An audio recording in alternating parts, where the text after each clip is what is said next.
Você sente que há algo errado com a igreja? Já passou aí no seu coração que você não se sente parte, que você não tem conseguido cumprir o seu chamado através de uma igreja local?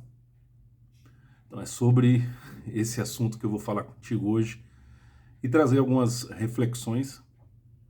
Mas para isso, né, eu vou contar aqui a parábola do rabo do peixe. Não é a parábola que está na Bíblia, claro, mas é uma parábola que nos faz refletir, né, sobre herança, o que nós recebemos de herança dos nossos pais, se realmente é verdadeiro, se a gente precisa examinar, questionar.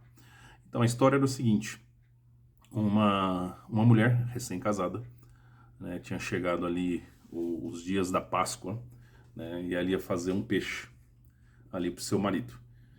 E quando foi fazer o peixe, ela nunca tinha feito, né, sempre ela via a mãe fazendo, ou mesmo a avó fazendo, mas ali ela tinha que fazer esse peixe. E ela lembrava de que sua mãe sempre fazia o peixe, cortando, né, o rabo do peixe e colocando na assadeira dentro do forno. E aí veio o questionamento dela: para que cortar o rabo do peixe? E ela ligou para a mãe dela e perguntou: mãe, por que a senhora cortava o rabo do peixe antes de colocar na assadeira e levar ao forno? E a mãe dela disse: ó, eu fazia porque eu vi minha mãe fazendo, a sua avó. E eu nunca perguntei. Então, não sei por que, se muda a receita em alguma coisa, se dá outro sabor ou coisa do tipo. Mas se você quiser perguntar, pergunta para sua avó. E aí aquela mulher ligou para a sua avó e perguntou: vó, eu tô aqui fazendo aquele peixe de família, né, que sempre a nossa família fez na Páscoa, né? E aí chegou a hora aqui que eu lembrei que a mãe sempre cortava o rabo do peixe, né? E aí eu fiquei com dúvida, né, se eu preciso cortar ou não o rabo desse peixe. E eu liguei para a mãe, né? E a mãe disse que não sabe se afetaria. Ela sempre cortou o rabo porque viu a senhora cortando o rabo, né? E, e a senhora pode dizer, né, o segredo aí de cortar o rabo do peixe? E ela disse: meu filho, eu cortava o rabo porque não cabia, né, na assadeira. Então eu tinha que cortar, senão, né, o peixe não ia caber e depois levar ao forno, né? E a sua mãe viu isso e nunca perguntou, nunca questionou, né? E isso fez com que, né, ela levasse esse hábito adiante sem questionar a sua origem, né? E passou isso para você, né? E você hoje, ao ligar aqui, né, e me perguntar, você questiona, né, e você vai exatamente, né, mudar, né, essa herança que estava sendo passado aí de receita dentro da nossa família.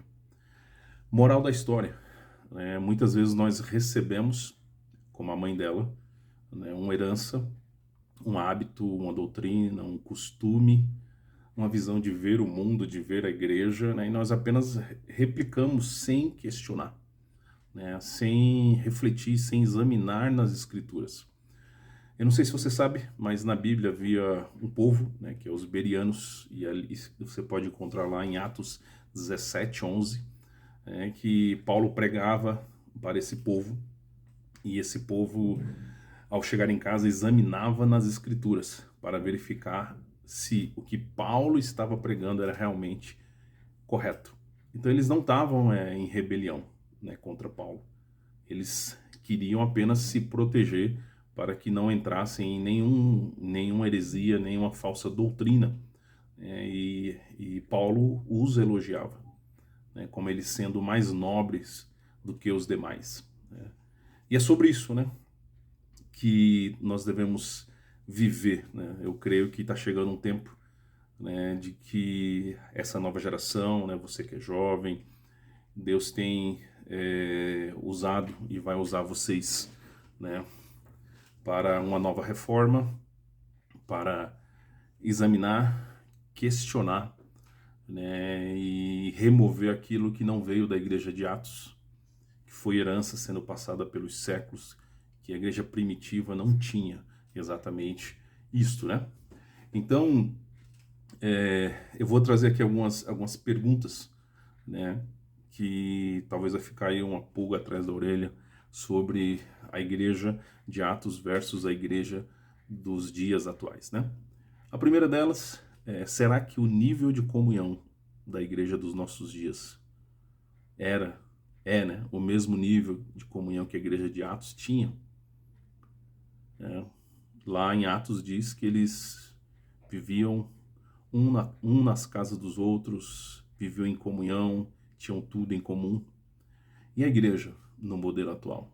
Quando você vai ali para o culto, às vezes você tem ali um pessoal com a plaquinha, né? Seja bem-vindo ali, o staff. Às vezes o pregador ou alguém, né, pergunta quem são os visitantes do culto, aí se levanta, né?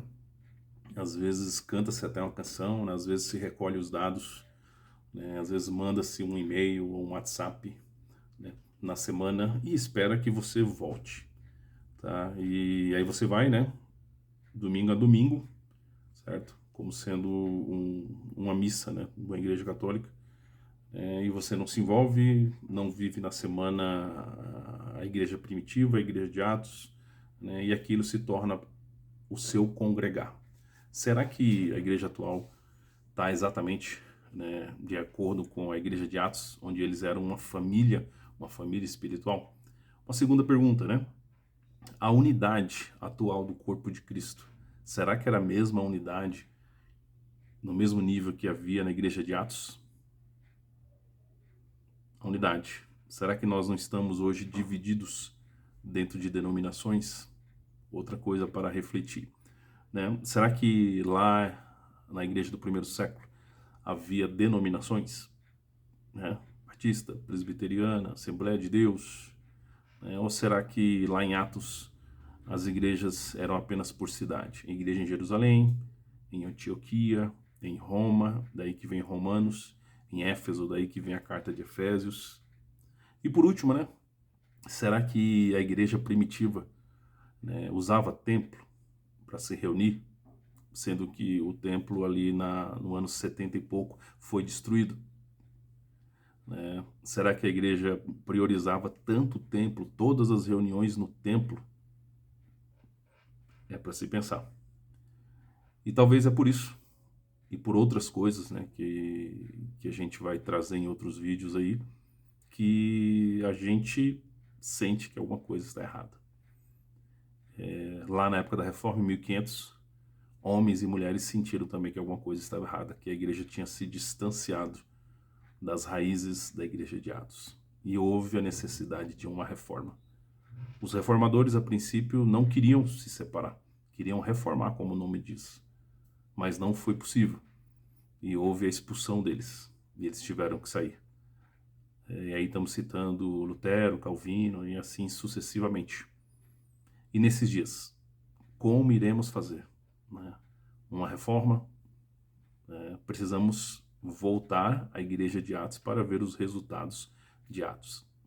Pensa nisso, reflete nisso. E eu desafio você a ler o livro de Atos numa nova ótica, buscando responder essas perguntas e confrontando com a igreja dos dias atuais. Nos vemos em um próximo vídeo.